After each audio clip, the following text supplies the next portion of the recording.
First thing you have to do when you buy a house is think about selling it. My dad always said to me, and I'll never forget this, when you're on the way up, don't make any enemies, because on the way down, you might need someone. If you're going to be in this sort of role and this sort of job, there'll be ups and downs, peaks and troughs, but you just have to be human and just deal with it. I started work at 16 for an insurance company, and my job was to find properties that needed insurance somewhere. And in those days, trust me, Sam, there was no Google, there was nothing. You had to do this manually. And then the crash in 2008. That hurt a few people, including myself. And then the idea was to springboard us back into the market. That took longer than expected. And the fact that we did have quite a huge delinquency book, and I just I fell out of love with it. Did you ever think about swaying to what some lenders call the dark side of being a broker? I feel sorry for brokers. I'll give you a cuddle after this. Yeah, I'm just not going to do it. And the thing with bridging is I get all the hype, ring the bell, we've just closed a deal, blah, blah, blah. My perspective on that is you should be ringing the bell when it gets redeemed. Oh, that's an interesting concept. Because you got your money back. That's when you actually made the money. That's when you've made the money.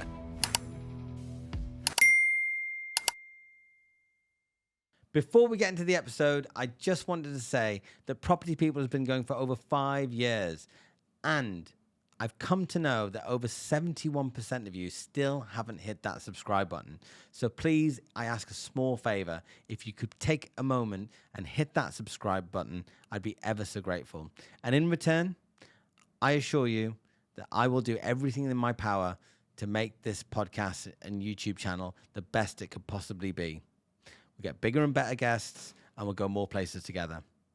Now, back to the episode. Hello, everybody, and welcome to another episode of Property People. Today, I am very, very pleased to be joined by Mr. Andy Reid. How are you today, Andy? I'm very good, thank you, Sam, and thanks for having me along. Thank you for coming and joining me to share some of the insights of your property career, largely in finance. We're going to do a quick intro from what I've come to know, because I started Merryoaks Property Finance in 2021, and that's when we first properly met. Yes. I was introduced by Joel and Paul at Ramsey and White. Yep. Great guys. Yeah, good guys.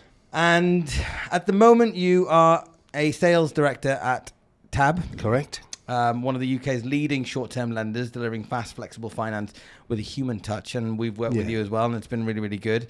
And you are very much one of those people, in my opinion, that has holds a personal human touch with everything that you do, and the industry always speaks so positively about you.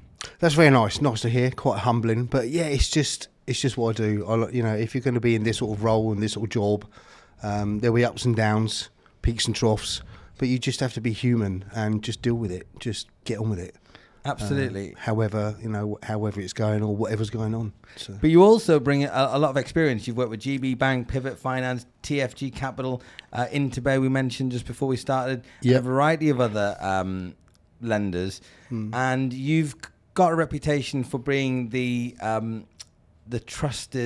broker's trusted business development person in each of these lending businesses. You've got some great relationships. So I want to go through all of those sorts of things, but through the finance, relationship building, brokers, and where the market's going. But before we go through all of that, I always like to start at the beginning and find out a little bit more about you. Okay. And what type of person you were at school specifically. Were you hardworking, studious? Were you mischievous? Did you finish school? Did you enjoy it? Did you hate it?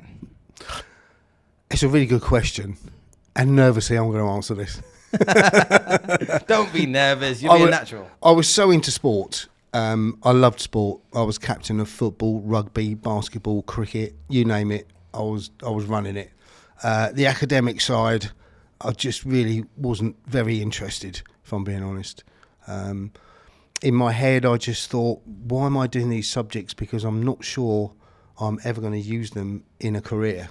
What makes up the composite of a cliff face? Who cares? Or the gender of a washing machine in French. Exactly that, yeah. Yeah, so I have to admit, I wasn't very focused on the academic side. I was more focused on the sports side, and that became incredibly evident when I wasn't very good taking the exams in the last year because I hadn't really done any revision. And as a consequence of that, I went into the sixth form to retake them. And then the school decided it was probably best if I just left, because I wasn't really into doing it. I just wanted to go out and get life experience in whatever industry direction I took, which I didn't know at the time. I was a massive fan, still am, of my dad, although he's very old and retired now, many years. But he was a good businessman, and he taught me a lot. And it was him actually that put me in front of a few people that he knew, and that's how it kicked off. I started work at 16, I think I must have been then, for an insurance company, and my job was primarily to find properties that needed insurance. In other words, an application or proposal will come in for insurance. I had to try and find it somewhere. And in those days, trust me, Sam, there was no Google. There was nothing. You had to do this manually. And that was my first kind of foray into the property world. So that's how it started. So just going back to school very quickly. So since you were good at sports, were you a little bit of a socialite? Did you get on? Did you enjoy going to school and like socializing at the very least in the crowd and everything? Yeah, pretty much that. Yeah, I'm the kind of person, I think, I find that I'm pretty sociable. I know a lot of people. I like being sociable, whether that's personally in my personal life or in a business environment. And I think it just, I don't know, it just makes things so much easier if everybody gets along. It's like some people won't like you, but I don't lose sleep over that. It's probably a small percentage. So yes, I think it was more staying at the school to do the exams was more a case of great, I can play more sport. So, and I think you may or may not agree with this, but I always think that if you do sports in general, it just builds your confidence up as well. It does, yeah, and I think twofold, depending on the sports. I mean, obviously, a lot of those sports are team orientated. Exactly. So you've got a good set of people around you. They are the best of the best. If you take a football team or a rugby team, you've got all those players, and they are deemed to be the best ones. So you've got all that enthusiasm and energy and positive vibe just all around you. But on the flip side, you can then look at it and say, and I know this through my working career, golf. Now, golf is an individual game, primarily, unless you go to the elite and play in the Ryder Cup, which will never happen for me. But you can see the difference, can't you? What you've got in the Ryder Cup, for example, is a whole bunch of individuals that are competing against each other pretty much all year. And then once every couple of years, they all come together in a most massive team. And there you get some real standout, personalities, your Rory McIlroys, your Ian Poulters, Justin Rose, and it's just great to see how they can all come together, and I really enjoy that. You enjoy the camaraderie of the team stuff. And I mean, I think then when going into the business world, which is all about teams, it's going to be hard to grow a business without having a team in place. So that gave you a good foundation. And you mentioned that your dad was also into business. This episode is sponsored by Merryoaks Property Finance. Merryoaks Property Finance is a finance brokerage, and we specialize in property finance for investors, developers, landlords. So anything from buy-to-let, bridging, development, commercial, HMO, short-lets, hotels, the whole 9 yards, we can support you on whatever funding requirement that you need. If you have a funding requirement, please do reach out to us in the show notes, and I hope to hear from you soon. Now, back to the episode. No, not in this business. No, he was in the hotel business. Okay. But he built a career out of working with hotels and some fairly high-profile people, and I just admired him for what he'd achieved, really. And you moved into insurance, so this is before Google, the day of the yellow pages. It was even worse than that. You probably won't even heard of the term microfiche. I've heard the term, but I have no idea what it is. So basically, it's a piece of flexible plastic which has a whole shed load of data on it, and in order to see that data, you put it under this little microscope, and it came up on a screen, and you had to twiddle it around and find it. You might see it in some films you see on TV that are a bit old school, and they're looking for, news items, and that's what they use. They'll go into libraries because they still have all that data. And what that would have like listings of businesses and stuff? Or? Yeah, all of that, yeah. Interesting. And so selling insurance, ultimately? No, it was a company. I was an employee.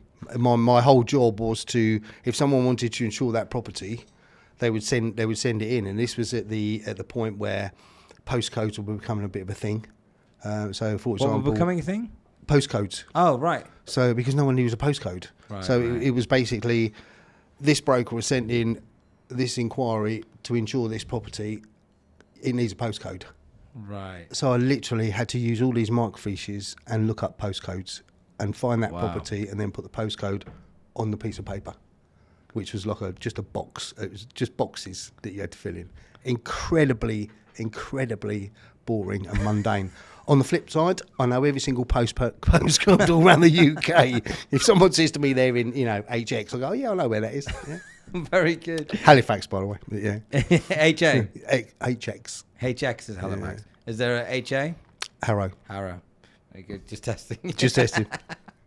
Very good. So now you're in this mundane job that you're not enjoying. How long did you do that for, and what was the next step? I did that for 2 and a bit years. Wow, And it was actually one of the brokers. There was a broker used to do with us, and he asked me to go and work for him, which then opened me up into everything property related, really. So it was mortgages, life insurance, all of that sort of stuff. Yeah. So you've been in the financial services for quite some time now. Yeah, too many years. It's over 35. So, and from that first job, it wasn't something that was thought out. It was just a job. You kind of fell into the industry. No, it was absolutely that. Yeah, my desire at the time after leaving school was just go down to Cornwall and see my friends and do some bit of surfing, catch up. My dad thought that was going to be a waste of time, so he put me in. He just gave me a bunch of names and phone numbers, and that's how it started.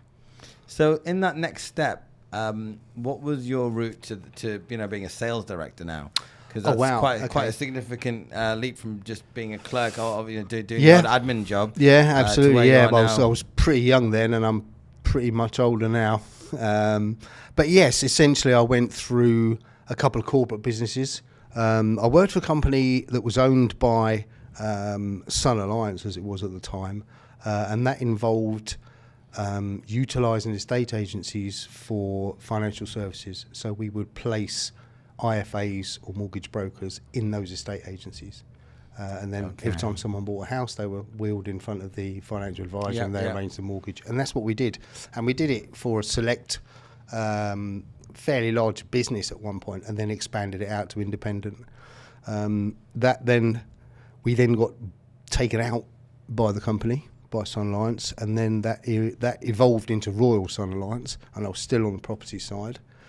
And then I left there. There was a redundancy. There was the cost of compliance at the time was huge, so redundancy was offered to that entire stream of business, if you like. So I then set up a consultancy company, again property related. The first 2 years of that were great. It was really good to be going out, seeing people, getting them to engage with our business and make it work. Really enjoyed it. Then the kind of mundane set in because it became so automated, and I just I fell out of love with it. Once it gets too corporately, it gets too... No, it was just kind of, you can imagine, it would be like you running your business now, and then all of a sudden one day you say, do you know what, I just don't fancy it anymore. Okay. And you decide to do something else. So I sold the business, and at that point, that was when Bayview Financial, based in the States, launched Interbay into the UK. Got it.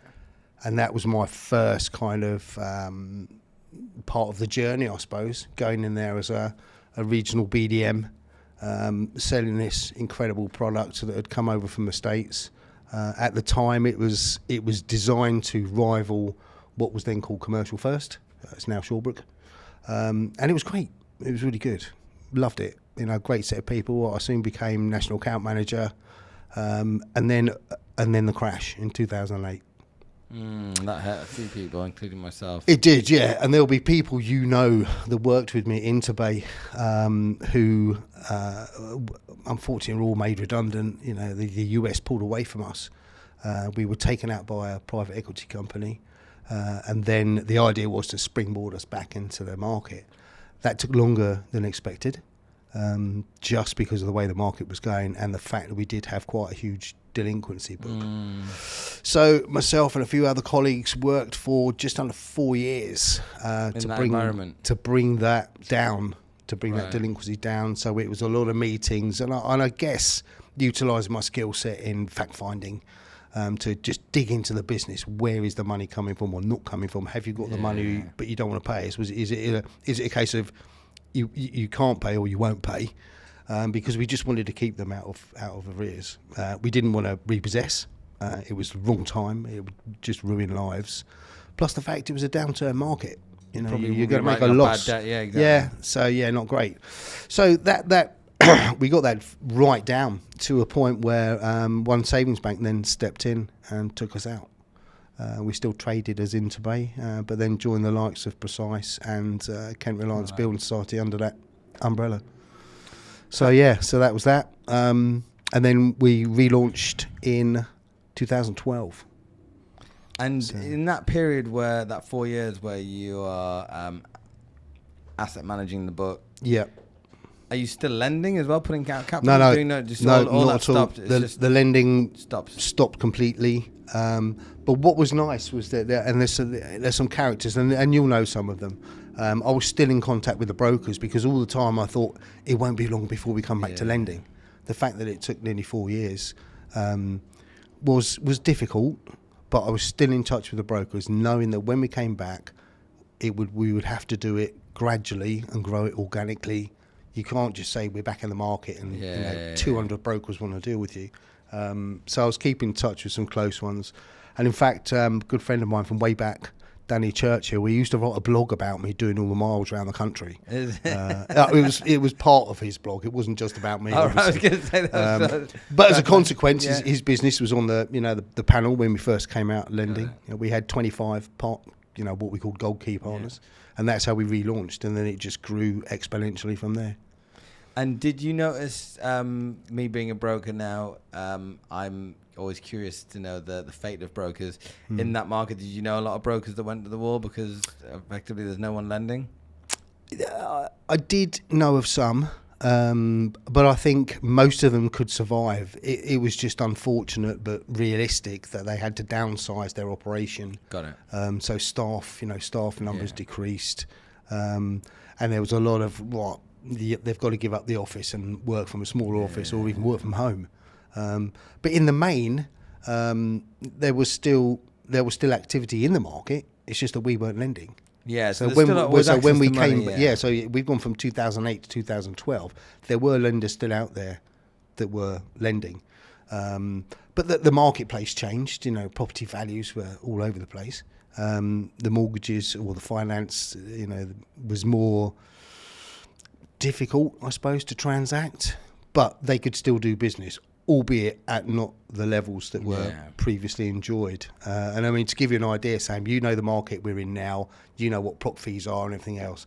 Some of these big guys that were out there at the time, it just seems bad to say this, but the prop fee was 4%. Yeah, which is huge. It's just massive.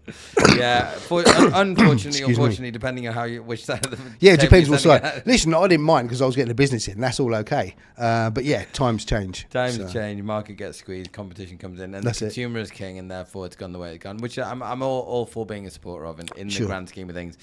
But I would like to get a 4% fee if I could get it, but it's just not available these days. Let's try to be honest. It is what it is. Interestingly, though, as well. So did you ever think about swaying to what some lenders call the dark side of being a broker? Well, you know what? I love the lending side. I think as a broker, I feel sorry for brokers sometimes when no, I'm not. I'll give you a cuddle after this. No, what I mean is to just to keep up with what's going on in the market from every single lender. I'm in the bridging and mortgage side of the business, and there's over 300 bridging lenders out there. Now, I know that you can probably whittle it down to say 5 to 10 that you would use on an everyday basis, but it just shows you the exposure you've got. It's crazy. And then to keep in constant reality checking on who's doing what, because appetite changes with lenders. As well. I know that for a fact. You can love something for 6 or 8 months, and all of a sudden you think, oh, we need to diversify over here, and the whole landscape of that lending might change. It happens, and for you guys to keep up with it, The other thing was I just loved my time, being out, seeing brokers. It's what I enjoy, and it's what I think I do best, is to be in front of people, being visible, being consistent, and just doing the business together as quickly and as painlessly as you can. It certainly helps. I remember you came when I had an office on the South Coast. You came and visited, and shortly after we were able to do something. And it arguably, if you hadn't done that, we might not have had you front of mind, and therefore and it is that constant thing. And I think there's different challenges with whatever you do. I do totally agree with you that the market. I mean, that's how brokers make their money, right? Is that they can navigate through the number of lenders that are out there. Sure. But at the same time, you need to hit the streets. That shoe leather cost, and you're probably one of the best in the business of being able to do that. I mean, you do travel. Nice of you to say. Yes, I do quite a few thousand miles a year, but that is, I don't feel duty bound to do it. I do it because I like it. Yeah. And despite the miles, if all of my broker, introducers were in one place, fantastic. But they're not. They range from Scotland, Edinburgh, down to Penzance. I don't cover all of them all the time, because obviously we have other people working with us that have their own little regions. But when you've had relationships for a long time, and some of them go back 30 years, obviously they want to see me. Yeah. And I just enjoy it. There was a comment made last year. I think some guy, he said, "Reedy, you spend so much time in Wales. I think you're an expat." But I like Wales. There's some great brokers down there, and I love going down there. They're very supportive. They're very loyal. You mentioned Joel Joel and Paul. Paul. I mean, I've known them since they started up. Yeah. In fact, I'm seeing them next week. I've got 3 days down in Cardiff next week, so I'll be catching up with them. Yeah, make sure you say hi from me. Yeah, of course I will. But it's not, I wouldn't say Wales is my favourite, because there's other areas that are just as good. Yeah. I just Gotta spread the love across the country. Yeah, exactly. No, I get it. He since 2021 or 2021 COVID stuff has been the online. How do you see? I mean, there's two things. There's the work from home. That's been a bit of a cultural shift. Yeah. But also the meeting of like, hey, let's meet up for a coffee. It's like, can we just do a video call instead? I'm guilty of that. I'll be honest with you. I'm totally guilty of that. From your point of view, from the level of experience you've got building relationships and developing business for such a long time, how do you perceive all this work from home and also the virtual coffee meeting? Okay. I've put it out there loads of times. I'm a massive fan of face-to-face. It might be because I'm just built like that, and that I like to be with people as opposed to look at them through a screen. Yeah. Don't get me wrong, Sam. I do have Teams meetings. Sometimes when it might be because you've got an ongoing case and you just need to talk about it, and it's better to do it face-to-face. But there's no point in driving 300 miles for a 15-minute conversation. Yeah. So I think Teams and Zoom and all that has its place. But if you're really looking to form a relationship, especially if it's the first time you're seeing someone, then for me it's all about face to face, getting to know that person, getting to know all about their business. Look at them in the eyes, gaining responses, understand their business, and then understand where we can fit in to help. So for me, it's always been about face to face, being visible as much as you can be, and being consistent, because you can see someone, and if you leave it 2 months, then they've forgotten about you. They might have a book on their desk or a coaster or something, but you're not there.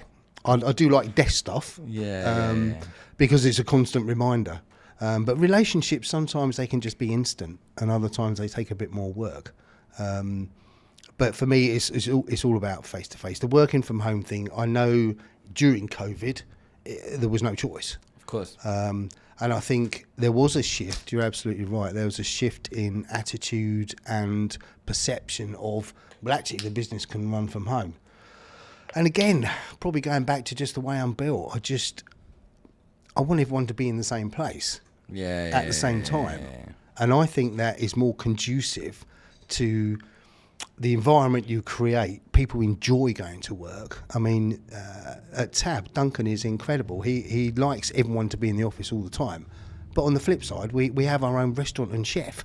Yeah. So we get breakfast and we get lunch, for those that are in there every day. Fantastic. But that creates a really encouraging environment, that people enjoy. And they like going to work. On the flip side, and we do get it, and I hate to call it out to a specific part of the process of lending, but we do find that a lot of lawyers are now working at home, and we there is a perception in the market, I think, especially my feedback from brokers, that it's just getting slower. Because people aren't there. You can send an email, a lawyer could send an email with an attachment to another lawyer. They don't see it for 3 hours and then they respond. And all this goes backwards and forwards. Even I'm old school. You just pick up the phone. Yeah. If you want to work at home, just pick up the phone. That rhymes. But I think it works if everyone's in the office. And it's the same at Tab. Yes, we have a great sales team. But you know what? The whole business I consider to be just one team. We all have the same focus and the same desire to achieve and deliver. And if everyone's in the same place, it just works. Building that vision, building that culture, that atmosphere. Yeah. I think, you do need to be in the office. And it has been missed. And it's been part of the reason why we've been as slow. And I happen to agree with all of that. And Duncan, one of the things I was going to ask, I mean, well, may as well mention now. I do love Duncan. I think he's very inspirational. Yeah, he's a great guy. And he's into the AI stuff a lot these days. He is, yeah. How do you find like AI? Is it something that you use a lot? Do you chat to ChatGPT on the way here? No, I didn't. No, I'm a little bit more advanced in my years than you are, Sam. So anything that's techie, someone showed me how to edit a message on my phone the other day. Bearing in mind I've had a phone since I was about 26. Technology does overtake me a little bit. Some of the stuff that AI does and that I understand is fantastic. Some of the intricacies of processes can be just speeded up massively by its use, which is great, and that's great for everyone. I'm just I don't know. I just be myself, really. If I'm going to put something out there on PR, it comes from me. There is a lot of use on it, I think. And it's not a bad thing. I don't think it's a bad thing. Sometimes I just don't get it. Yeah, no, fair enough. I mean, it's because it's curious to know where you stand with it, given that Duncan is such a huge advocate for it. Oh, yeah. As I am as well. I think it is massive. But he's actually going to do some training internally for anyone that wants to listen to it. And I was really keen to actually go and learn more about it. But obviously, I'm just not in the office. I go in one day a week on a Monday. Catch up with the sales team, have a pipeline meeting, and then the rest of the week I could be anywhere in the country. Getting onto the so I won't. Although I'm sure it'll all get recorded, so I'll be able to listen to it at home or watch it at home. So what's the attributes and characteristics, in your opinion, having worked with a number of different lenders, of a good lender? So what if you were approached for a job, or you were approached to join a team. Or somebody was just talking to you about a lending business, or they wanted to start a new lending business. Said, what do we need to get right? What are the things that we need to get good at to get those inquiries from, not to go and get the inquiries from the brokers to come in, but to get the deals actually closed at the same time? Right. So I think initially, you as a lender, you have to decide where you want to be in the market. You need to know. That's the first thing. It's the first thing. Where are you going to sit in the market? Are you going to be very niche and therefore probably more expensive on fees and rate? Are you going to be mainstream? And also it depends on your funding lines, where your funding comes from. The cost of funds dictates what you can do with a product from a cost perspective. Yeah. And then what that product looks like. So that in itself is quite a task to create and then to launch out. But you have to have done all the research beforehand, and you look at your target market. So for example, there are some lenders that don't do commercial bridging. They concentrate purely on residential. That's fine. That's their place. Others us, we do commercial and resi, and that works for us. But you need to create a product that is going to be appealing to the market, and that's the problem with the bridging at the moment. There are just so many, and everyone will say, well, what makes you stick out? And some lenders will struggle, I think, to come up with a USP because they're just doing what everyone else is doing. So you have to set yourself apart. So that's the one thing you do have to have, and you need the outreach, if you like. You need to know who your brokers are. Origination. Yeah. So where's the business going to come from? And there's thousands of brokers out there. I always work on the old adage, and it's the rule of Pareto, is that you will get 80% of your business from 20% of the brokers you deal with. And that's true. And I say it to my guys and girls, look, if you had 25 brokers that gave you 2 cases a month, you're done. You're going to smash all your targets. Yeah. On the flip side, those will change. I've seen this before. You will have 25 brokers, and then some of them will drop down and 2 or 3 new ones come in, and then all of a sudden they're the superstars. Right. So you have to continually maintain those brokers, and treat them well. Go and see them, be visible. For somebody that get their trust. Trust is the big thing. And I always talk about this on rates. Yeah, I get that brokers are, they have to look after the borrower's interests. Totally agree with it. Totally understand it. But sometimes the margin or the difference between one rate and another is so tiny. Yeah. And at the end of the day, is the borrower going to be better off paying a tiny bit more for the certainty of delivery of that loan? And that's the difference. And it's an education piece. You just have to make people aware. That's the difference, right? Well, you do know that this is what we can do, and I'm telling you, we will do that. As opposed to, it's in there and it's all going ahead, but we haven't heard anything for 2 months. Okay. And that's where essentially we all differ. All lenders will differ in that respect. But there's certain things. So the creation of the product, the distribution, the people that are working for you to make sure the loans are originated, and the internal staff. They have to be knowledgeable. They have to be proactive. Find a solution instead of finding a reason not to do it. All of those things. So it's a difficult thing to create. Yeah, I get offered from time to time to help set up a lending business, so this, that, and the other from my background. And the first question that I always ask them is, where are you getting the funds from? Yeah. What are the costs of those funds? Because a lot of people think that lending is, actually more and more recently, especially since COVID and some of the inflation hikes and the interest rates going up, and people have been sticking deals, like developers going, oh God, I can't believe that I'm the developer and I've gone through the planning and I've had to build this thing out, and the lender's just making money every single month and they're applying pressure. Like, I need to be on their side of the table. They're the only ones that make money there. And it's not that easy, though, to be a lender. And it's not. And the famous thing is, it's easy to put the money out, but it's very hard to get it back.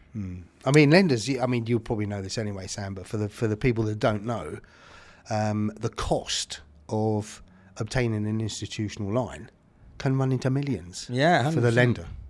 And I don't think that's commonly thought of as part of the process of saying, oh, we've got a new funding line. They go, great. And then they start wanting to use you, but they've got no idea what's gone behind all of that. It is huge. It's a huge project.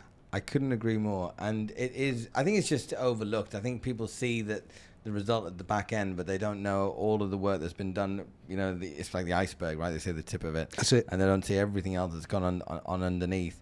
And to secure the funding at the right price, because if you've taken on funds that are too expensive, then you have to put them out quite expensive. Sure. And if you put them out quite expensive, then you might not necessarily get arguably the best deals in the market. You might get things that are substandard in some way, shape or form. And then before you know it, yes, you've charged it. It looks good on paper, but most of your loan book's on fire because they were never good deals in the first place. Either you're doing high LTVs or you're working with people that are not great borrowers in the first place because they've got adverse already, and there was the red flags that you. And those are all the intricacies behind it. There is so much behind a funding line. And that's why you will see rates from lenders that are very, very close, and then you'll see some that are miles apart. Yeah. And there's a reason they're miles apart. And generally speaking, it'll be the funding line cost of funds, or the fact that they're willing to do stuff that other lenders just would say no thanks. And they want to make those crazy returns and those high numbers, but then they've got to take the risk. There's a risk as well. Yeah. And then they, and Although And you there have are- to price for that risk. Yeah, exactly. You have to price for that. And there are a lot of lenders that do well, but there are also a lot of lenders that start and they don't really finish. They kind of come and go. They'll be in the market for 1 or 2 years, Yeah. 3 years. I've noticed them. I think it's because people think it's going to be easy. Yeah, If exactly. they might have an investor relationship, and that investor says, "Well, look, I can drop you £2 million. You can lend it out. You're the guy. I just need my money back with X% on top." Yeah. And all of a sudden, that seems a bit of a wow, but that's hard. That's difficult. Everyone has to earn from that. So you're paying a broker. The guy that's lending the money out wants his cut, and you're making your cut. So where's the price? And that's where it is. So you hear a lot, don't you? Well, I do, of individuals in certain areas that have just got a few £1 million, and they'll just do it. That's fine, but you're going to pay for the privilege. And I've lost a few deals to private investors whereby the borrowers just said, you know what, Sam, I found a couple of £100,000 from somebody that's just going to lend me the money down the road. And I always actually say that if you can get the money from friends, family, some private investment, go down that route initially, because they'll usually be more flexible. They'll usually ask less questions initially. But eventually, if you do want to scale up and you want to do more of this sort of stuff, that particular person, no matter how wealthy they might be, they usually run out of cash, unless you're some tech billionaire or something. But again, rarely you come across those in everyday life. So the loan sizes that you like to do the most, though, because not everybody's got a couple of £100,000 or a mate that's got a couple of £100,000. So tell us about Tab, what you're doing at the moment in terms of the range, and is there a favorite kind of sweet spot of the amount, like a loan size that you like to do? Not really. I mean, our minimum loan is 150k, and our maximum is 5 mil. So it's quite a broad distance. Yeah. I would say that you're kind of 450 to 750 is easily transactable. Right. That said, sometimes there's the same amount of effort that goes into a deal of 500,000 that there is to like 3 or 4 million. They all have the same attention. They all have the same amount of due diligence and everything else. So we're quite open. But sometimes the big deals, they look incredibly good until you get halfway through it, or something's thrown up in the legals, or something's thrown up with the valuation. Don't get me wrong, most of them are great. Some of them aren't. The bigger ones are always a little bit harder to do. Yeah, I just think everyone gets a little bit excited by the number, don't they? Yeah, exactly. And there's nothing wrong with that. Listen, if it's a prime property in a great area, it's a beautiful asset, the borrower's clean, all day long. Yeah. But you don't come across those every day. I wouldn't. Yeah, exactly. I think every case now has a, every inquiry. There's, vanilla doesn't exist anymore. Back in the day, it did. Everything has got a little crinkle somewhere. And I do get amused by some of the stuff I get sent through, because there's all the fluff and the good stuff and the sugar coating all at the top, and then right at the bottom is, I need to make you aware of, and you go, oh, he should have put that at the top. But that doesn't matter. We're quite we're lucky at Tab, because we have we have an institutional line, but for cases that fall slightly outside of the criteria, it doesn't mean to say we can't do it. We just can't do it at the lowest rate. We're still adaptable enough to be able to realise, actually it's a deal we can do. It doesn't quite fit in there. It's not the hand in the glove, but we can still do it. So I always chat about that. We'll look at pretty much anything. There are certain asset types we don't want to look at, but outside of that, we're pretty flexible and trying to get a solution to fund. Take a common sense approach, like property. Common sense approach, just look at it. Just look at it, chat about it. Yeah. That's one of the good things I love about the team in Tab. And when I say team, I mean outside of the sales, the kind of the case manager guys, the underwriters. When an inquiry comes in, so if you sent me an inquiry, Sam, I'd look at it and I'll be, yep, okay, that's good. I know what to do with this. I push it into head office. They then look at it, have a chat about it. Now you've got internal sales looking at it. They're looking at what I've said. They're discussing it with the underwriters, and they're just putting it together.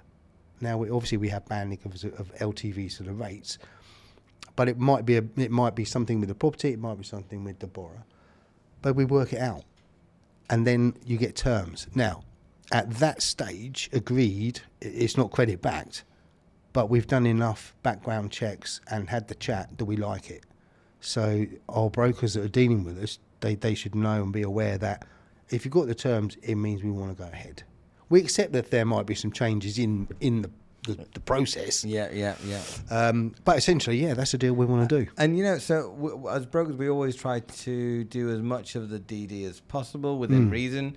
We don't want to kind of give you War and Peace where it's something like, oh, you know what, I don't have to read a 10-page dossier and then decide it's not for us. So we're trying to make it as compact and concise as possible with all the essential information. Sure. And then with that, hopefully, subject to legals, underwriting, valuation, as long as there's no material changes, we should be able to proceed on what's in front of us. Absolutely. Yeah. And that's exactly generally that. how we work well with the likes of yourselves and a lot of other lenders. It's the ones that try to move the goalposts when nothing really significantly has changed. Maybe it's been downvalued slightly, but then the LTV should just come down accordingly in the loan amount. Yeah. But you just structure the same LTV to the revised amount, right? Does that not happen in sometimes? Yeah, they do, but then they can say, there might be something else in the valuation report that's something. I mean, it's all a little bit subjective sometimes. Yeah. And so it's a debate of what is a material change. Okay. And that can sometimes a little down. Well, does it affect the actual lending that's been proposed? Is what you're saying, is it? Well, yeah, that's fine, but we can do this. You can either do a post condition or something. If it's that sort of thing, I don't know if that's what you're talking about. Yeah. I mean, so you just have to be a bit more creative. You know, down valuation is a down valuation. You kind of just, unless you want to fight the comparable, you might as well just take it on the chin and say, well, that's great. We can still move ahead. Same LTV applies, but it's just going to be a few grand less.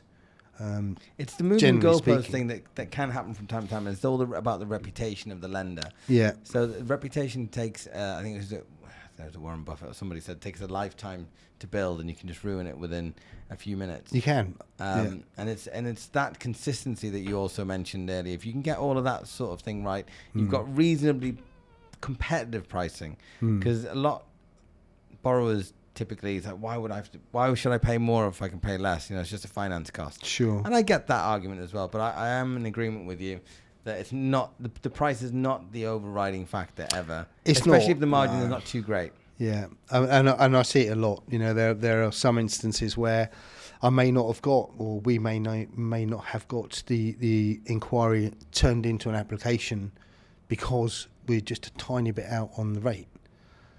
But that's not to say the amount of times we then get a call from that broker saying, "Oh, can you take this on?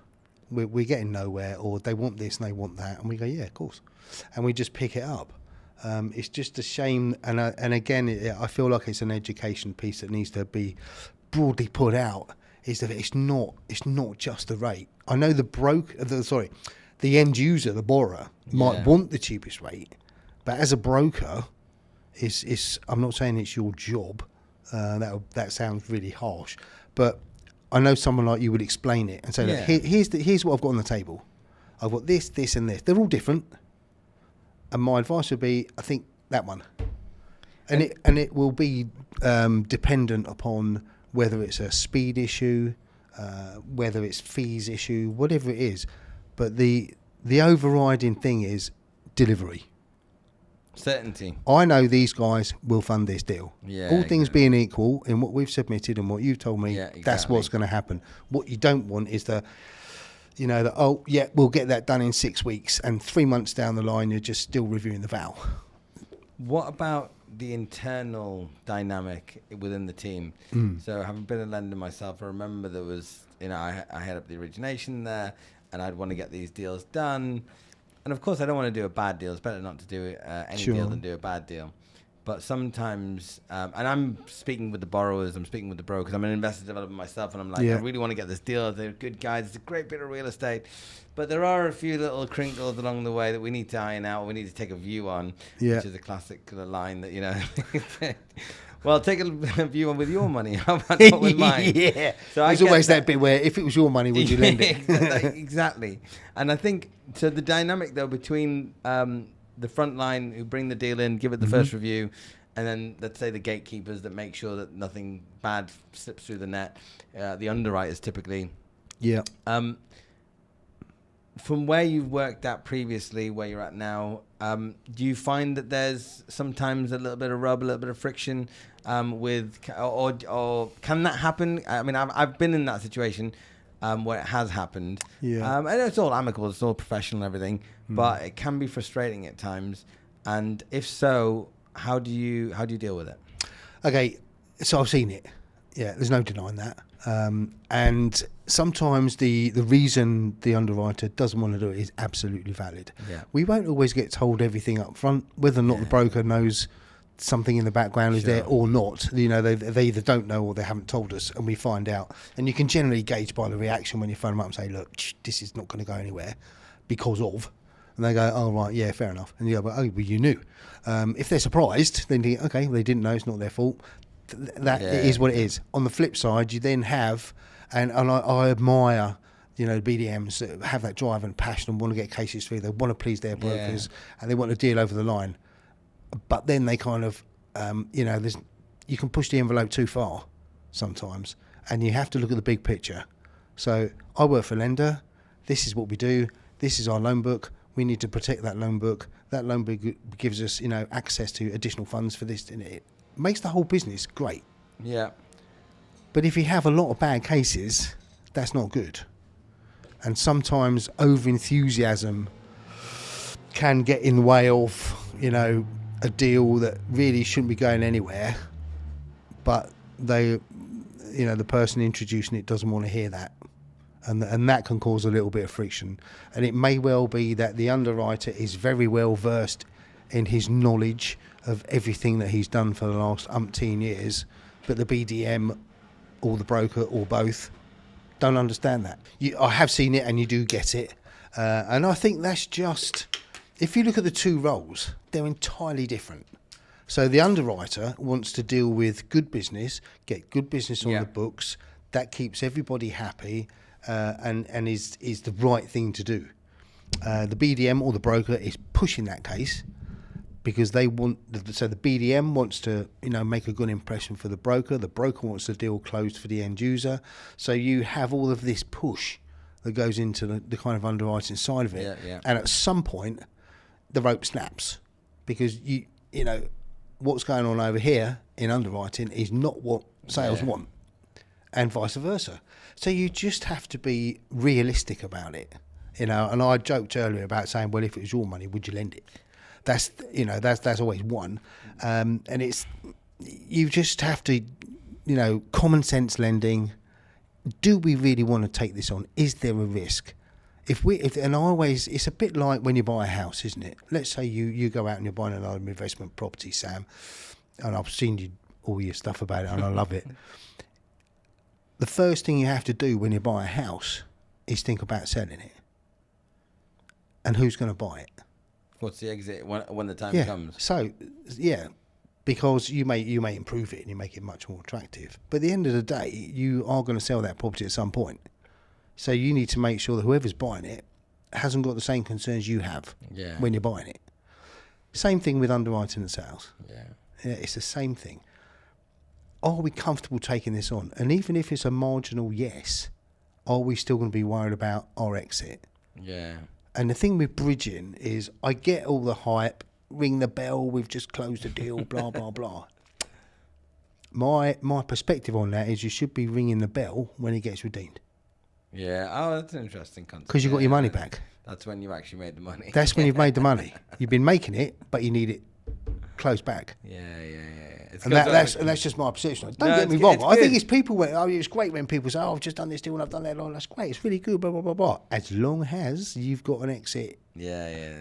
And as a lender, we want that exit repaid on time. That's when the profit is realised, really, because until then, it's a win. Thrown into the auction, it could be sold at a loss, and you've done all that work for nothing. So I do agree with that. But I think the whole thing, just closing in on that kind of subject, if you like, Sam. I think, look, I love the way that the team in Tab is in constant communication with each other. Yeah, you know, and we have some great people in underwriting. Barry's great, Justice, Dale, Wahib, you know, even Fran, you know, is pivotal to what goes on in us getting deals over the line. And of course, DK does, you know, gets his hands dirty every day.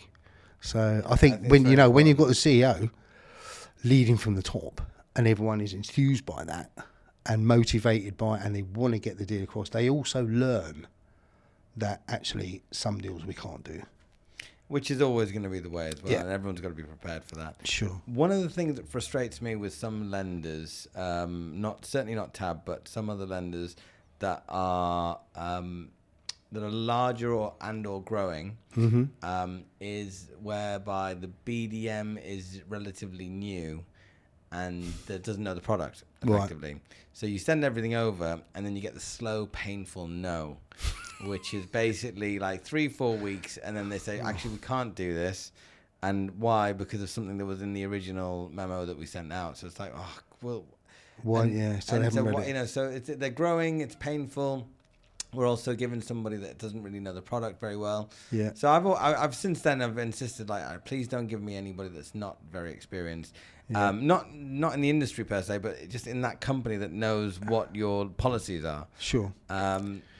Yeah, that's an interesting one and a very valid one. And if I was a broker, I'll be feeling the same pain you are.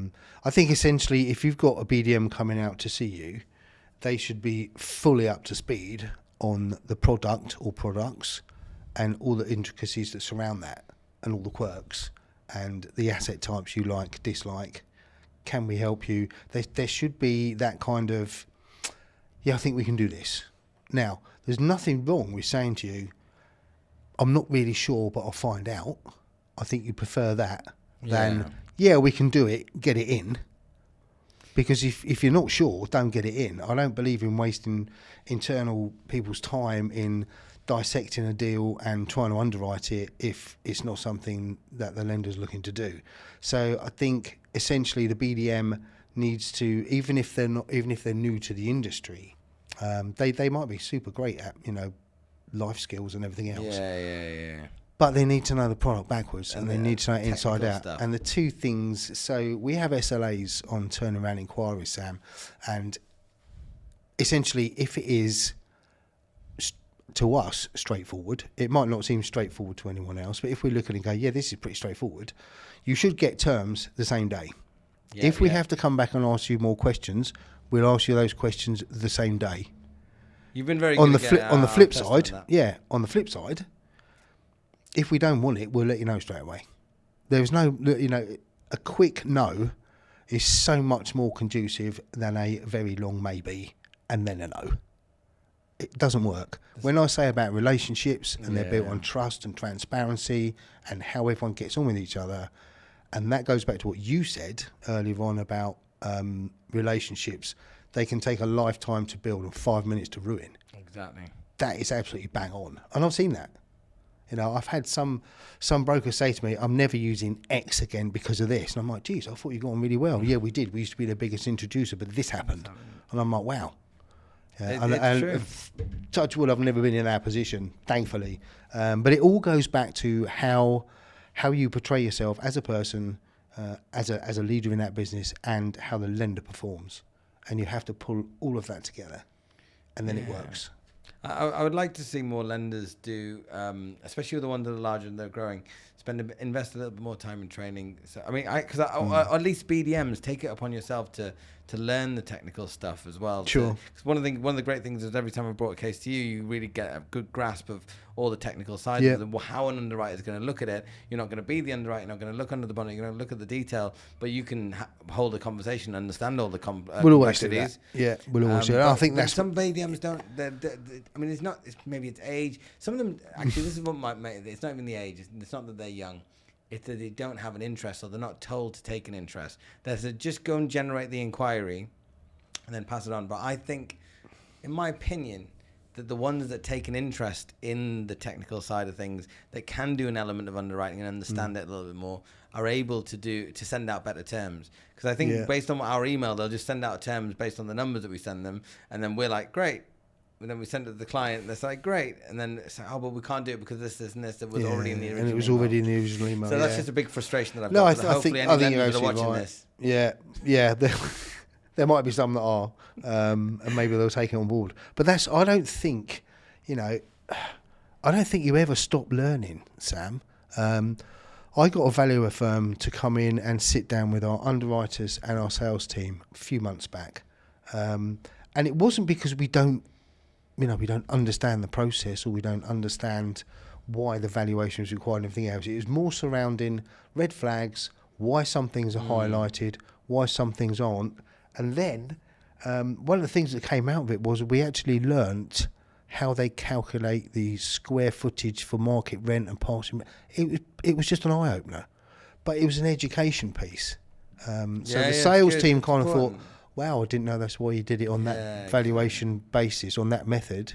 And for the underwriters, it was like, "Well, I've seen that before. Now I understand why I've seen that." So it doesn't matter. I don't think it matters how good you are at your job. You can always learn something else. What about valuers, actually, now that you mention it as well? Some people love valuers and some people loathe them. I'm not sure what the balance is. I mean, I'll tell you, the person that loathes them is the one who's valued his property himself and he wants to do a cap raise and it's well over the market value. That's the one that doesn't like the valuer. Joking aside, look, valuers have a very important part of the process. So we trust them.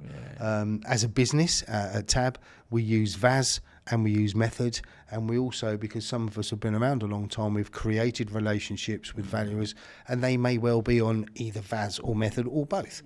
But we can get in touch with them directly. And there are a couple of valuers out there who will actually say, look, really, if you've got something you just want to, we might not get the instruction, but if you're looking at it and you want to know something about it, we'll have a look for you. Which is great. I think that's really good. Absolutely. If you sent me in a case and it was a little bit, not sure, and then, what would be an exit? What would it? I can run it past them and they'll just give me an answer, which is great. And I think, and again, that all comes down to relationships that you've built up, and it's useful. I could then have a decent conversation with, pick up the phone and say, Sam, look, I've just run this past someone. It looks like it's going to be okay. So we're going to get some costs. We'll see how much it is, and if you want to go ahead, that's fine. But it's nice. You're stepping outside the box a little bit more. Instead of just getting the application and going, yeah, we've got these quotes. We can pick which value you want, depending on cost, and we'll crack on with it. We've actually gone a little bit further than that. Yeah. We've looked a bit deeper. And when you say look a bit deeper, in particular, there's two schools of thought. When you're looking at a case, you've got the borrower and you've got the property and the asset. Mm-hmm. To you, which one is more important? Would you rather invest in a really good borrower but a bit of a dodgy asset with a little bit of a high LTV, or would you rather go for a absolutely fantastic asset? It's like, bloody hell, that's prime real estate. But oh my God, this guy, do we really trust it? Or girl?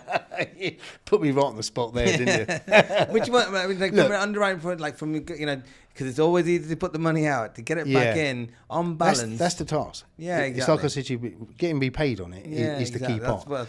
So, let's break it down then. So, the asset, I don't know.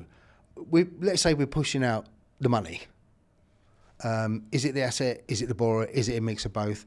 Both have to be of a certain level.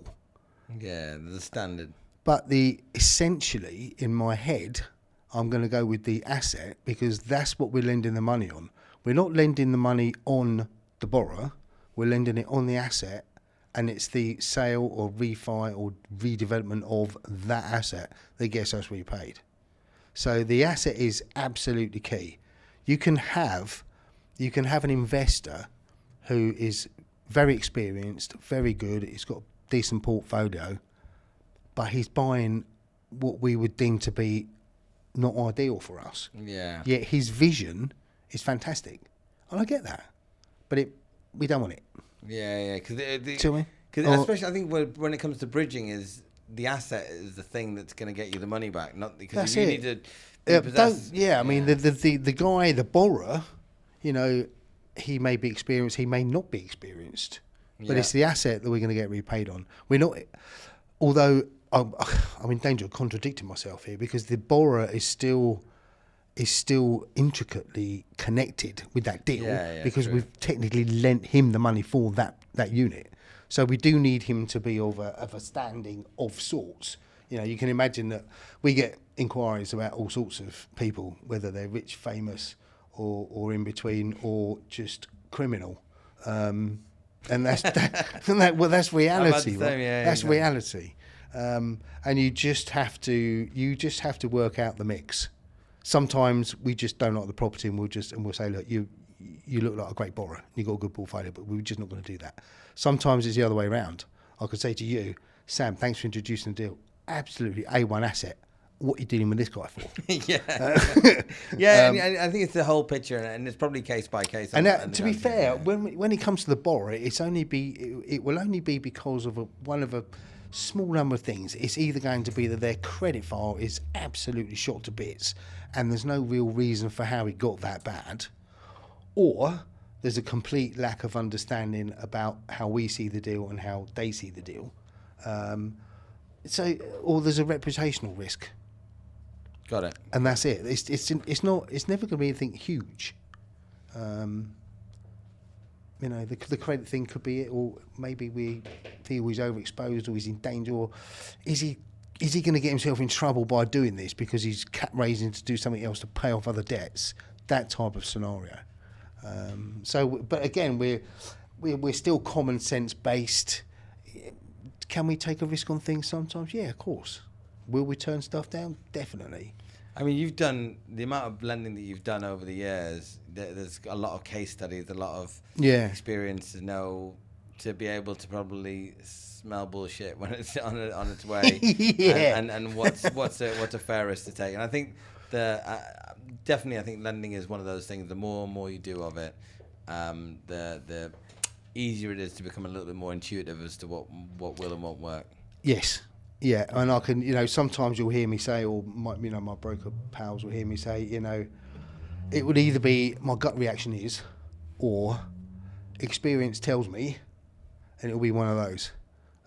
Because despite the fact that nearly every inquiry you get is different, they're very similar a lot of the time. And you'd be amazed how many times you think, oh yeah, I had one like this before. Yeah, exactly. It's that kind of, Generally, I find that actually if my body's a little bit more fatigued and tired and I haven't had enough sleep, you're on an edge and your nerves a little bit more. But as long as things are generally done professionally and they are they're kind of sporadic, and from time to time, everyone's human, everyone has a bit of emotion. Of course. And for me personally, I really want a result for my clients. I'm investor, developer, landlord myself. And I feel what these people go through. And yes, I do agree with them when they complain about lenders and they say, oh, it's easy for the lender. I'm the one that's kind of asset managing this. I'm the one that's struggling with a failing market. And I'm the one that's struggling with contractors that have gone bust. And I do get all that. And they are pulling everything together. Yeah. And I do feel that so anybody that messes them around in the value chain, whether it be solicitors, valuers, or lenders or otherwise, I feel that pain. I feel like I'm in the ring with them taking those blows. But I mean, no reason to be rude. I think the thing with it, Sam, to be upfront and fair and honest about it, was the person that was asking me to do that was very detached from the boots on the ground environment. So let's say, take DK. He's 100% involved in the business every day.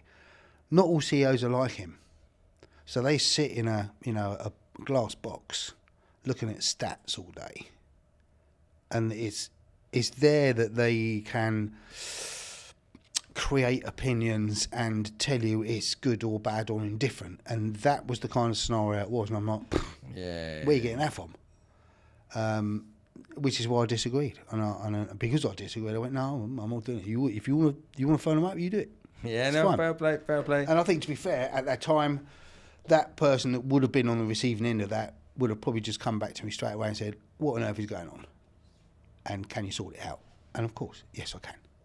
Needless to say, the action was never taken anyway. Yeah, I can imagine. And normally, it's sometimes it's just. And that's the difference, I think, between people that are involved in the business that closely on a day-to-day basis, and it goes back to when you're talking about the BDMs and everything else, and the experience or non-experience. Experience can be gained. I do a lot of training with brokers now, and I really enjoy it, and it's just experience based. But the overriding thing is you have to believe in what you are selling, whether it's a product or yourself. And if you don't believe in that, you will not get anywhere. You will not succeed. You've got to believe in yourself and what you're doing for everyone else. And before I go to my actual final question, this is my penultimate one. Actually, I just thought of this actually because I thought it'd be worthwhile asking you. When you're doing Interbay, kind of, they do a lot of term loan type debt versus the bridging. Yeah. Do you have a preference of one or the other type of loans that you do, and if so, why?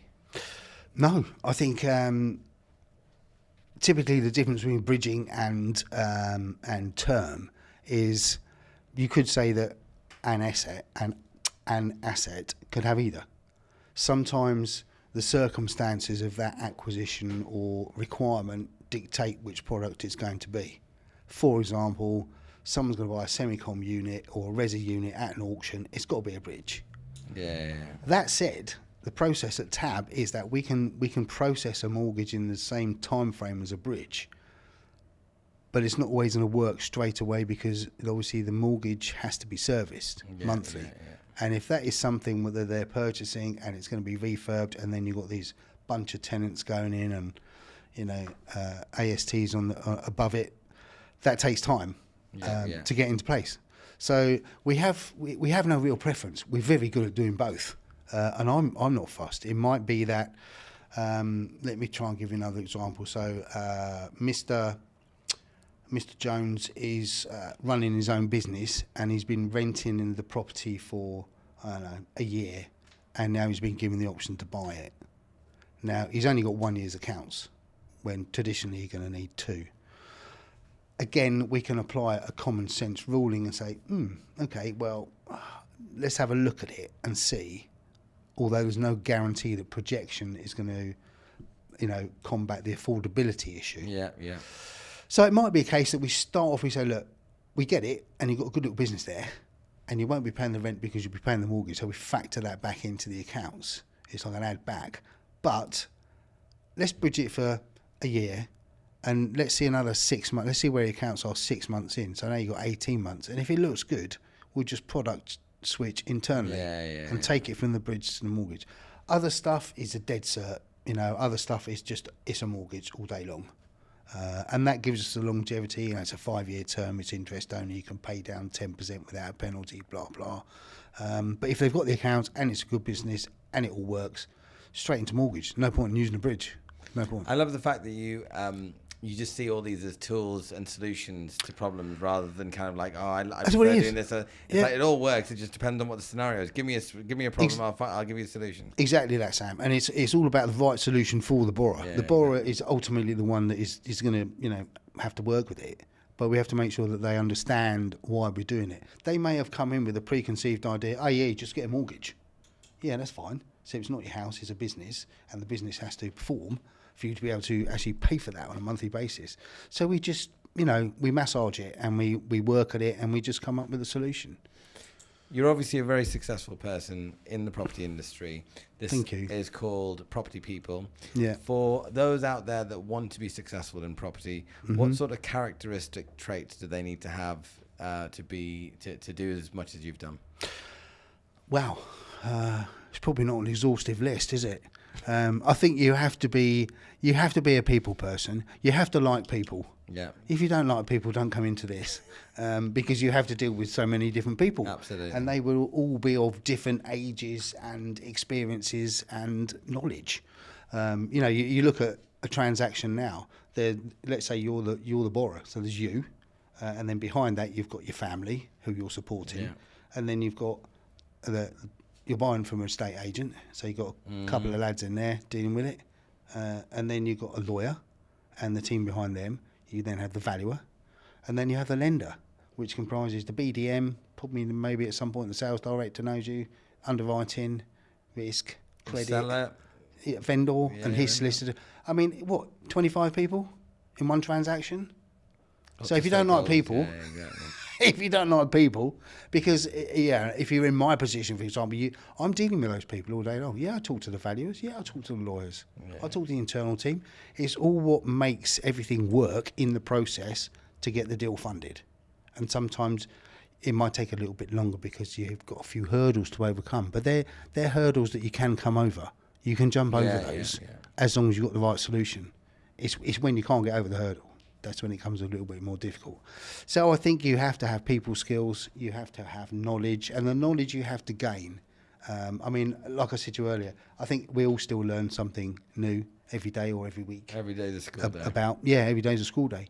And that knowledge, you have to retain that. You have to be able to impart that in a way that the person on the other side of the table understands. So communication. Communication skills are key. Yes, we can all hide behind an email, and there's the email, and there's the audit trail, bang. Does the recipient, do they understand that? Not really. Just pick up the phone. Yeah, absolutely. So all of those, they're probably the first few things. You first of all, you have to want to like what you're going to do, if you're going to do it for the rest of your life. Then you have to have the knowledge. Then you have to have the business acumen to carry that through. You have to be professional. I go to events, never drink. No one can turn around to me and say, Reedy, when I saw you at this event, you said you'd do this, 95%. I went, they'd never be able to do that. That's an interesting one, actually, yeah, because there's a lot of socialising as well. There's industry events and awards and this, that, and the other. Yeah. But you maintain that, yeah? Yeah. And the other thing to be, from my side of the fence, and I say this a lot, especially when I'm, having chats with people internally, always remember the broker is the one that keeps you in a job. Without the broker's business, we have no business to do. Yeah. So the brokers become absolutely integral to what we do and how successful we are. If you're successful, we're successful. Absolutely. And vice versa. And one of the beauties of working with all these different brokers, and some of them are small brokerages, Sam, and some are big. But recently I've been on a few golf days that are hosted by the broker. And then I get to see a lot of my mates who are lenders, because the broker involves all the lenders. Right. And do you know what? It's really nice, because normally we host everything for a whole bunch of brokers. I was thinking about doing something similar, and it's interesting that other brokers are doing that. That's actually quite promising. Yeah, they're just golf days, and golf is a great way. You spend 4 hours with someone, you'll soon find out if you like them or not. Do you have a handicap? Yes, I do, yeah. Yeah, the club. No, I'm joking. Yes, I was playing off 10. Wow, you're really good. Yeah, but I play my best golf in the summer because I just don't like the cold or the wet. Yeah, fair play. Too old for that. I always promise myself next year I'm going to start. I've been a few times driving ranges, and I've been through and I'm all right. I can actually do it, but it's great for business. I can't go regularly. It's great for business, Sam. You should do it. I go on golf days, and there's lawyers, and valuers, developers, insurance brokers, estate agents. There's a whole bunch. They're all involved in property. Yeah, absolutely. But it's a great way to network, and it's really quite good fun. This time next year, I'll be a millionaire. Andy, it's been an absolute pleasure. Thanks very much, Sam. Yeah, it's been great. It's been completely. I didn't know what to expect. Didn't know your questions, but I've really enjoyed it. So thank you for having me. You've been a star, and we'll do this again sometime. Yeah, definitely. Thank you so much. Thank you very much. Cheers.